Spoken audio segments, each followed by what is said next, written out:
untuk teman-teman yang sedang ada masalah berat membebani pikiranmu.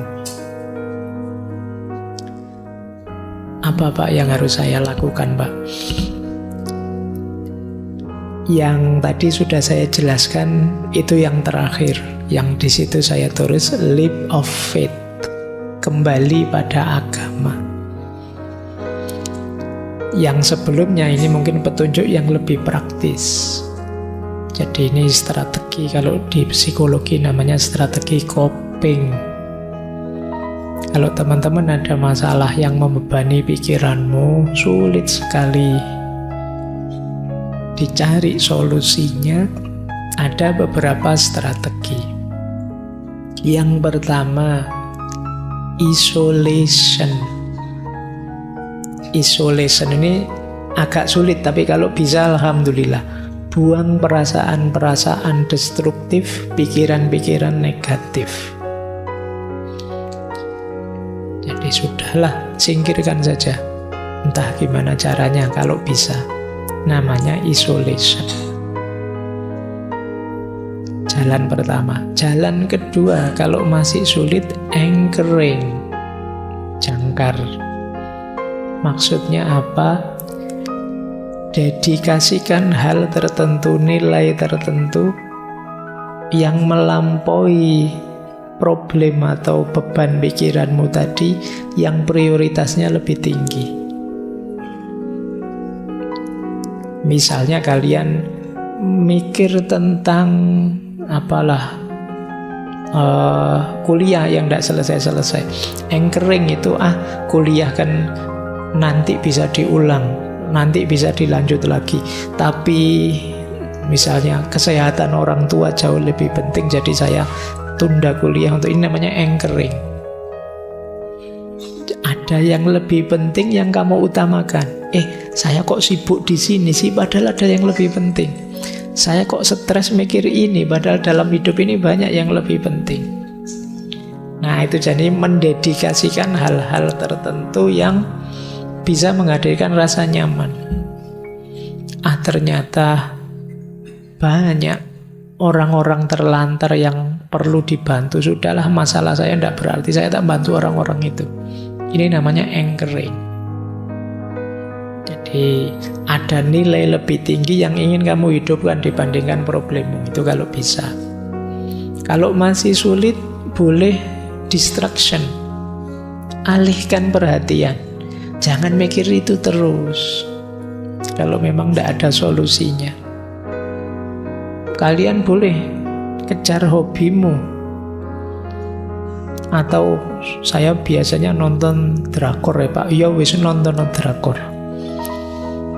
Berseri-seri ya Pak. Yes, tonton enggak apa-apa. Yang penting kamu seneng. Itu namanya distraction. Biar enggak stuck di problemmu itu terus. Wong enggak ada solusinya. Distraction. Atau ya entah kamu jalan-jalan kayak healing kayak atau kemana kayak. Yang penting kamu jangan stuck di masalahmu. Nah, kalau bisa lagi sublimation. Sublimation itu gunakan rasa sakitmu untuk hal-hal yang produktif, kreatif. Patah hati, nulis buku tentang patah hati. Itu produktif, namanya sublimation. Sedang sedih, bikin syair tentang kesedihan. Itu namanya sublimation. Bikin lagu tentang sublimation. Pak, saya tidak bisa Pak. Bisanya cuma masak Pak. Yang ngarang masakan apa yang baru. Kreatif malah sedang stres. Sublimation. Boleh energimu kamu pakai untuk yang lebih kreatif. Kalau sublimation ini menguntungkan. Nanti kalau kamu sudah sehat lagi, sembuh lagi, lumayan punya karya. Dari energi kesedihanmu. Nah, kalau ingin lebih dalam lagi, temukan makna. Tidak ada satu peristiwa, tidak ada satu situasi pun yang tidak berarti. Semuanya bermakna, semuanya ada hikmahnya. Temukan hikmah itu dan kalian akan lebih tenang. Namanya find meaning. bahkan sakit, bahkan kecewa, bahkan amarah, dan lain sebagainya. Itu kalau kita mau berhenti sejenak, merenung, menemukan hikmah-hikmah di baliknya, pasti akan ketemu. Dan itu akan mengurangi rasa tertekan, rasa stres kita. Ya, yang terakhir tentu saja kalau masih saja sulit, puncaknya adalah yuk kembali pada Allah. Leap of faith. Kembali pada agama. Karena memang seperti kita bahas tadi, agama punya peran besar terhadap stabilitas kondisi mental kita. Nah, saya akhiri dengan ngaji, wong kita ngaji. Ayat terakhir surat Al-Baqarah. Yakinlah bahwa la yukallifullahu nafsan illa wus'aha. Allah tidak akan membebani diri kita kecuali sejauh kemampuan kita. Allah tidak membebani seseorang kecuali sejauh keluasannya, kemampuannya. Laha ma kasabat wa 'alaiha maktasabat. Baginya apa yang dia lakukan dan yang menimpanya adalah buah dari yang dia kerjakan. Kebaikan, kesenangan, kenyamanan yang kita rasakan, kesedihan, kegalauan, keruwetan hidup yang kita alami, hakikatnya buah kelakuan kita juga.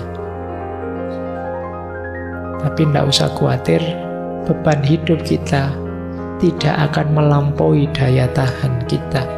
Itu janjinya Allah. Kalau kita merasa, enggak Pak, ini berat sekali Pak, sebenarnya masih dalam kuasamu. Mungkin kamunya saja agak terlalu cengeng, kurang tangguh. Pasti kamu kuat kok. Baik, Rabbana la tu'akhidna in nasina au akhtana. Rabbana wala tahmil alaina isron kama hamaltahu alal ladzina min qablina. Rabbana wala tuhammilna ma la taqata lana bih. Wa'fu anna waghfir lana warhamna anta maulana fansurna alal qaumil kafirin.